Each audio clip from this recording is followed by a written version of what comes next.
So mga tol, nagbigay po ng opinion si former 4 Division World Champion at retirado na si Mexican Mikey Garcia sa naganap na laban ni Manny Pacquiao versus Mario Barrios isang linggo na mahigit ang nagdaan na nauwi sa majority draw. Sa mga hindi po nakakaalam mga tol, muntik na nga pong maglaban dati itong si Mikey Garcia at Manny Pacquiao, hindi lang natuloy. So wika po ni Garcia na makapanayam ito ng Fight Hype at ng ES News. Bagamat draw daw ang resulta ng laban ng Pacquiao versus Barrios, sobrang impressive daw ng pinakita ni Manny Pacquiao sa laban na yon. Biruin mo daw kasi 46 years old na si Manny Pacquiao tapos 4 na taon pa daw itong layoff sa boxing.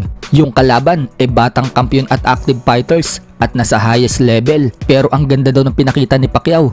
Pero nang tanungin si Mikey Garcia kung babalik daw ba siya sa boxing at may mag-offer sa kanya ng 20 million to 40 million, lalabanan daw ba niya si Manny Pacquiao? Agad sumagot si Mikey Garcia at sinabing oo naman, kung ganyan daw kalaking pera, babalik siya at pipirma agad. Mas bata daw siya kaysa kay Pacquiao, may edad pa lang siyang 37, kaya tatalunin daw niya si Manny Pacquiao kung maglaban sila. Bagamat maganda pa daw ang pinakita ni Manny Pacquiao sa labang kay Barrios, sa tingin niya, malakas pa daw siya. Noong nakipag-sparring daw kasi siya noong mga nakaraang araw, nararamdaman daw niyang okay pa siya. The money's great, they're gonna pay you 20, 30, 40 million. Yeah, sign it. Okay. That kind of money, sign that shit. I beat him.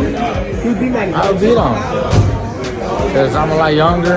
Samantala, nagbigay din po si Mikey Garcia ng prediction sa laban ng Manny Pacquiao versus Rolly Romero. Aniya, tatalunin daw ni Pacquiao itong si Romero. Bagamat malakas daw itong si Romero kaysa kay Barrios, mas maliit daw ito at maiksi ang galamay.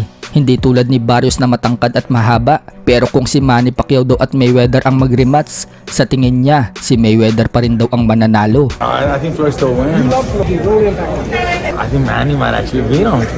Sa kabilang banda naman mga tol, nagbigay din po ng opinion ang legend na si James Toney sa laban ni Pacquiao at Barrios. Aniya, panalo daw para sa kanya si Manny Pacquiao. Mas marami daw kasing patama si Pacquiao kaysa kay Barrios. Matatandaan na bago din ang laban ni Manny Pacquiao at Barrios, kay Manny Pacquiao na talaga siya pabor. Sa ibang balita naman mga tol, matapos pong patulugin ni American Elijah Pearce sa round 9 ang kababayan natin na si Michael Dasmariñas sa laban nila noong nakaraang Sabado sa Atlanta, Georgia, USA, bigla nga pong nagparamdam si former 3 Division World Champion General Casimero at nanggigil siya dito kay Elijah Pearce. Parang gusto pong ipagiganti ni Casimero si Dasmariñas. Sinabi po kasi ni Casimero sa post niya, kapag siya daw ang makalaban ni Elijah Pearce, iiyak daw ito sa harap niya, at kapag kamao daw niya ang sasaluhin ni Elijah Pearce, may kalalagyan daw ito sa kanya, pupulbusin daw niya ito. So yan po ang maangas na banat ni Casimero kay Elijah Pearce. Marami nga din po ang mga fans ni Casimero ang nagme-mention kay Elijah Pearce at sinasabi nilang si Casimero daw ang labanan niya.